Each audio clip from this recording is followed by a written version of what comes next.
Et toi? Voilà, bon après-midi à tout le monde, ceux qui nous suivent de près, de loin, qui sont en Afrique, en Europe. Aujourd'hui, nous avons Laurent Malanda, Huper Malanda. Il est congolais, il vient de la République démocratique, pas la République démocratique du Congo, mais il vient du Congo-Brazza.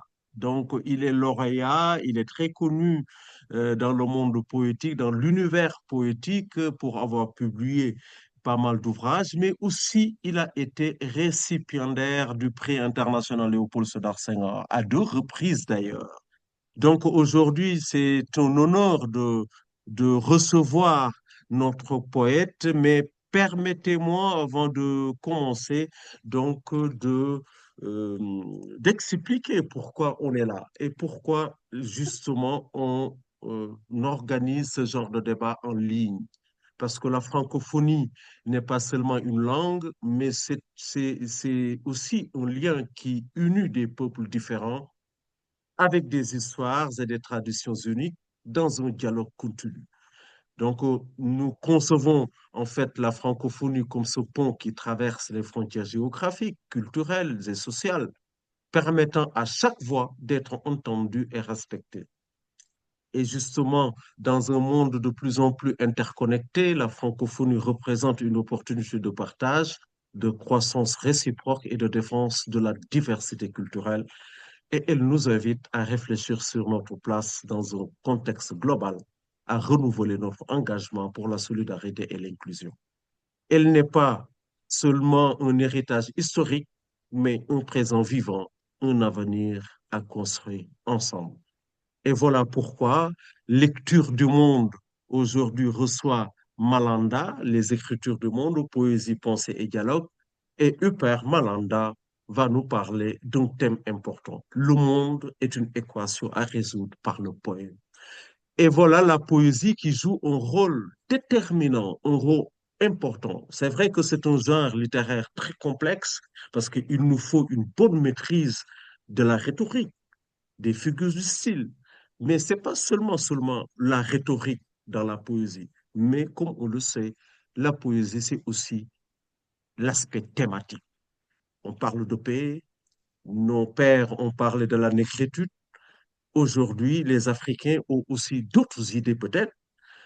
Laissons Malanda nous élucider justement sur le thème du monde, le monde comme totalité, le monde comme équation que le poème, que la poésie pourrait résoudre. Bienvenue, Laurent Hubert Malanda. Merci, merci beaucoup. Merci à vous Alors, et c'est un honneur donc de vous recevoir et je vous remets la parole donc dans l'attente justement surtout de vous écouter. Qu'est-ce que vous avez à dire sur la poésie et que les problèmes du monde qui doivent être résolus par justement la poésie. oui, le monde est une équation à résoudre par le poème. Mon ami Édouard Monique, le poète mauricien, disait, j'ai, les autres ont des problèmes, ils cherchent des solutions, et le poète a des solutions, il cherche des problèmes. Donc, le monde est une équation à résoudre par le poème. Le monde n'est pas seulement une géographie de continents, de fleuves et de cités bruissantes, il est une énigme, une équation immense écrite sur l'ardoise obscure du temps. Les peuples y passent comme des chiffres en marche. Les saisons y inscrivent leurs parenthèses de pluie et de feu. Et les hommes souvent cherchent la formule qui pourrait expliquer l'énigme d'exister. Mais les mathématiques du monde ne se résolvent pas seulement avec les nombres. Elles exigent une autre langue, plus ancienne que les alphabets, plus vaste que les théorèmes, la langue du poème. La poésie est une langue, car le poète est cet étrange géomètre de l'invisible. Il mesure les distances entre le cœur et l'infini. Il trace des cercles autour des blessures de l'histoire. Le poète additionne les mémoires dispersées des peuples et soustrait les silences imposés par la nuit des dominations. Dans ses mains, le poète devient chiffre incandescent et la métaphore une clé capable d'ouvrir les serrures du réel. Le monde est une équation parce qu'il est tension entre la vie et la mort, entre la lumière et l'ombre, entre l'espérance et la chute. Et le poème est la tentative de résoudre cette tension sans la détruire. Il ne donne pas toujours la solution définitive, mais il éclaire les inconnus. Ainsi, lorsque le poète parle, il fait, disons qu'il ne fait pas seulement chanter la langue, il réorganise le cosmos intérieur de l'homme. Il transforme le chaos en constellation. Il révèle que derrière chaque douleur se cache une variable secrète de beauté. Résoudre le monde par le poème, c'est refuser que la réalité demeure muette. C'est répondre à l'absurde par la parole dressée. C'est faire de chaque vers une tentative de réconciliation entre la terre et le rêve. Car au bout du compte, peut-être que la solution de cette grande équation n'est ni un chiffre, ni une formule, mais un souffle. Et ce souffle, c'est le poème. L'histoire moderne nous offre de puissants exemples de cette résolution poétique du monde. Lorsque l'univers colonial tentait d'imposer au monde noir une équation falsifiée, celle d'une humanité hiérarchisée, d'une culture niée, d'une mémoire effacée, des poètes se levèrent pour corriger la formule. Ainsi naquit la grande. Avec Léopold Sédar Senghor, Aimé Césaire et Léon Gautran Damas et consorts, la poésie devint une opération de rééquilibrage du monde. Elle ne fut seulement chant, mais elle réintroduisit dans celle ce que l'ordre colonial avait tenté d'exclure. L'âme noire, l'histoire africaine, la dignité des peuples opprimés. Chez Senghor, la poésie devient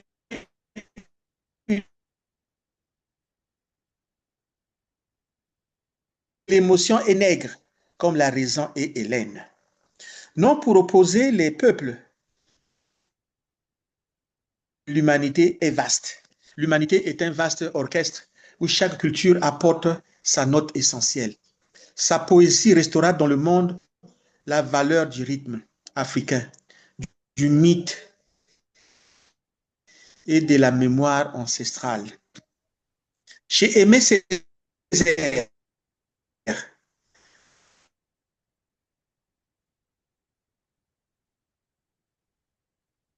il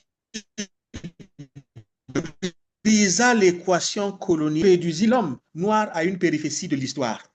Sa parole réintroduisit l'Afrique et sa diaspora au centre de la conscience universelle. Sa poésie fut une insurrection du langage, une éruption de dignité. Chez Léon Gautran Damas, la poésie fut un cri nerveux, scandé, presque musical. Elle dénonça l'aliénation coloniale, l'humiliation quotidienne, les fractures intérieures de l'homme noir, pris dans les mécanismes d'un monde injuste. Son verbe secoua la syntaxe comme pour secouer les chaînes. Ces poètes n'ont pas seulement écrit, ils ont recalculé le monde. Mais la poésie, comme réponse à l'équation du monde, ne s'arrête pas à la négritude. Dans d'autres continents, d'autres voix ont entrepris le même travail de recomposition. Pablo Neruda, au Chili, transforma la poésie en vaste chant de la terre et des peuples. Ces chants généraux tentèrent de donner une voix à l'Amérique latine, à ses montagnes, à ses travailleurs et à ses luttes. Mahmoud Darwich, en Palestine, fit du poème un territoire lorsque la terre elle-même devenait inaccessible. Sa poésie fut une géographie intérieure où survivait l'identité d'un peuple. Nazim Hikmet, en Turquie, fit de la poésie une arme de fraternité et de justice, une parole dressée contre l'injustice et l'oppression. Et dans le monde africain lui-même, des voix comme Chikaya Outamsi, David Diop, Birago Diop poursuivirent cette équation poétique du monde. Ils écrivirent pour redonner à l'Afrique sa verticalité, sa mémoire et sa parole dans l'histoire universelle. Ainsi, de continent en continent, la poésie agit comme une intelligence sensible de l'univers. Elle ne résout pas les équations par des chiffres, mais par des visions. Elle ne calcule pas, elle révèle. Peut-être est-ce là sa mission, la plus profonde. Rappeler que le monde n'est pas seulement un système à comprendre, mais une énigme à habiter.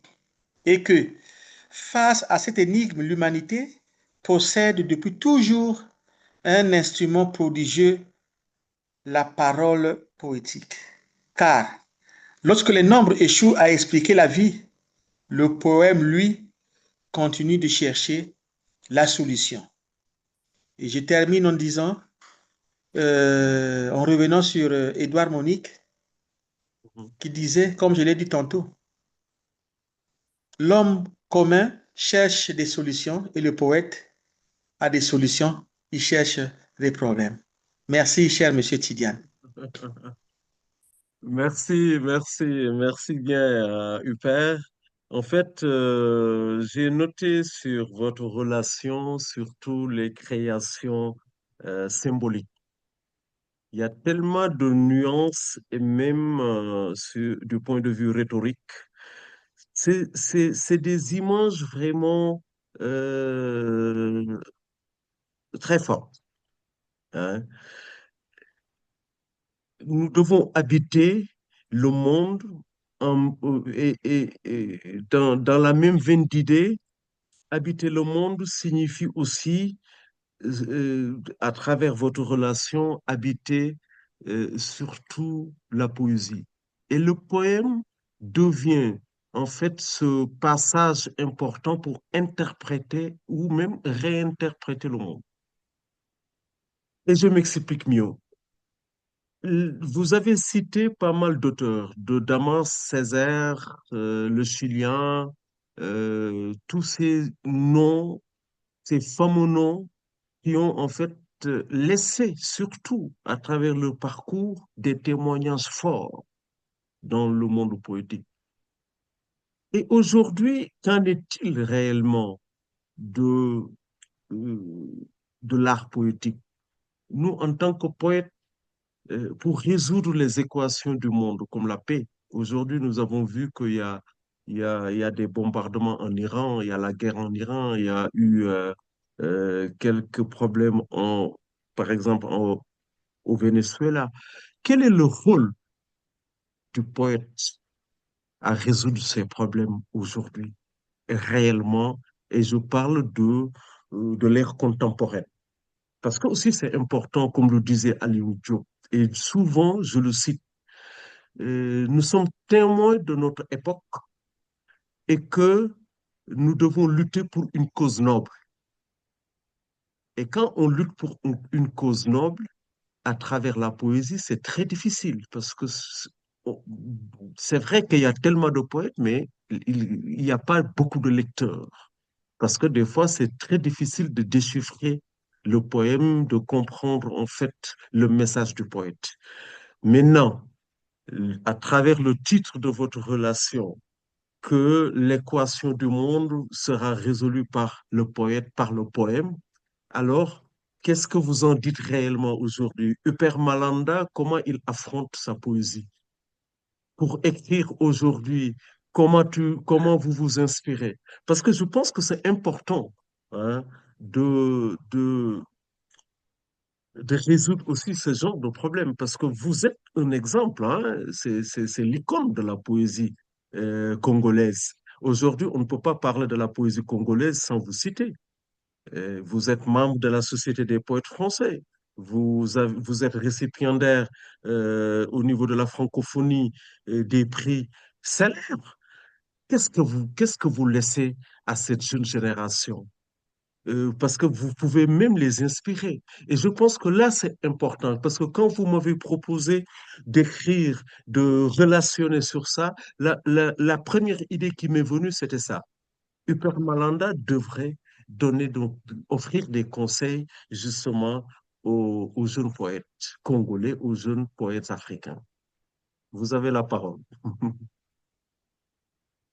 Oui, cher monsieur Tidiane, nous sommes dans un monde malade. La civilisation universelle est malade depuis des siècles. Regardez ce monde tel qu'il est.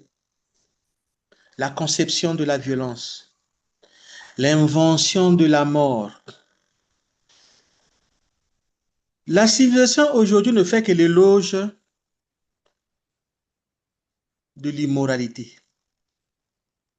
Regardez le monde tel qu'il est, dans sa violence, la guerre en Ukraine, ce qui se passe au Venezuela. Aujourd'hui, l'Iran, Israël et États-Unis, un peu partout dans le monde, le terrorisme, l'émergence du terrorisme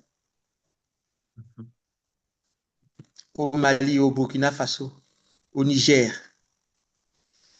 les déluges hier en Libye, en Irak, en Palestine,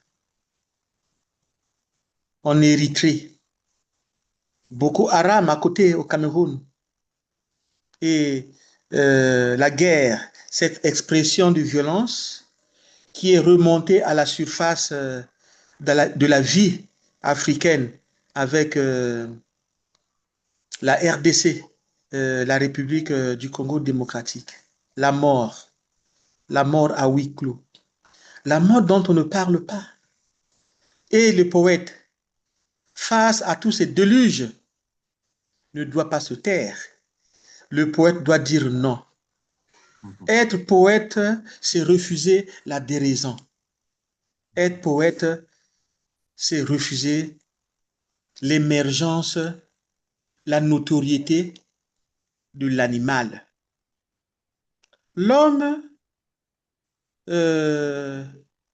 devient plus animal que l'animal lui-même. Vous voyez, quand vous voyez la science en train de concevoir des missiles, mais voilà, ça c'est une intelligence qui dépense c'est des millions d'euros ou de dollars, mais c'est pour concevoir quoi?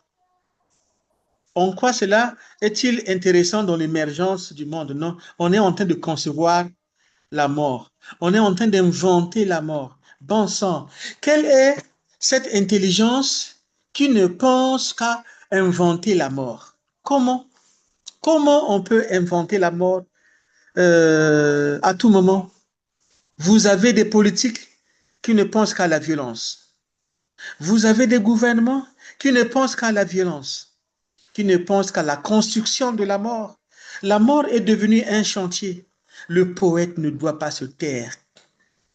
De la même manière que nos précurseurs, poètes de la négritude, oui, dans un monde colonial, dans un univers colonial qui était spolié par le racisme, qui était spolié par la hiérarchisation des races, les poètes ont dit non.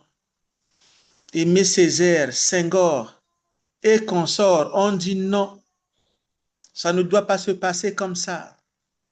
Il faut que le monde soit habité par la conscience. Il faut reconscientiser le monde. Donc, Le poète ne doit pas se taire face à l'émergence de la folie humaine. Le monde est devenu trop animal, trop animal. La raison n'est plus la raison. On ne comprend plus rien. Le monde devient comme une forêt où ce sont les animaux les plus forts qui se nourrissent des animaux les plus faibles. Et c'est Mhm, révoltant. Un mhm, poète doit s'insurger mhm, contre toutes, tous ces phénomènes qui aliènent la bonne marche de l'humanité. Le poète mhm. doit s'insurger. Le poète doit être engagé et engageant. Voyez-vous, cher monsieur Tidiane, Mhm. souvent je me dis que je suis un poète de l'urgence. Comment suis-je un poète de l'urgence? Je me Mhm. dis que je suis différent d'un poète comme quand Jean d'Omersan, Mhm. qu'on appelait le poète du bonheur. Ben, il Mhm. est membre de l'Académie française, il se lève le matin, euh, il marche dans sa cour, il est en train d'admirer les fleurs de Mhm. son jardin. Telle fleur est Mhm. belle, ah ben, telle fleur a grandi. Hier, elle n'était pas comme ça. Mais lui, il a son temps pour ça. Mais est-ce que Hubert Malanda, poète congolais, j'ai le temps de me lever le matin pour aller admirer les fleurs? Là Voilà. où on est en train de tirer, là où il y a des coups de feu. Ma vision est tout Mhm. ailleurs. Ma vision, c'est pour regarder comment préserver la vie. Et préserver la vie suppose ne pas se taire. Il faut parler. Il faut parler, il faut réagir, il faut gueuler la Voilà. déraison humaine. J'engueule la déraison. Voilà pourquoi je veux une poésie qui puisse être un volcan Voilà. explosé Ah, contre la déraison. pour rappeler justement ceux qui nous suivent, Hubert Malanda, Laurent Malanda, est un poète congolais, journaliste et haut fonctionnaire à la mairie de Brazzaville. Donc, il est aussi président de l'atelier Senghor de l'Association des écrivains du Congo, hein, est délégué de la Société des poètes français, SPF, en République du Congo, hein. Il compte à son actif justement une vingtaine de prix littéraires. L'année 2023 a connu l'entrée de deux poètes congolais, dont lui-même, donc, dans des académies internationales. Il est membre de l'Académie internationale Léopold Sédar Senghor. Il a été aussi récipiendaire donc de ce prix éponyme. Et j'ajoute justement que, et ça me ferait énormément plaisir de lire justement L'Aube des insurrections perlières paru aux éditions Renaissance, hein. Je pense que c'est surtout un recueil à lire et aussi à suggérer, donc un recueil qui doit être lu. Moi, je suis très ravi, très enchanté de vous recevoir.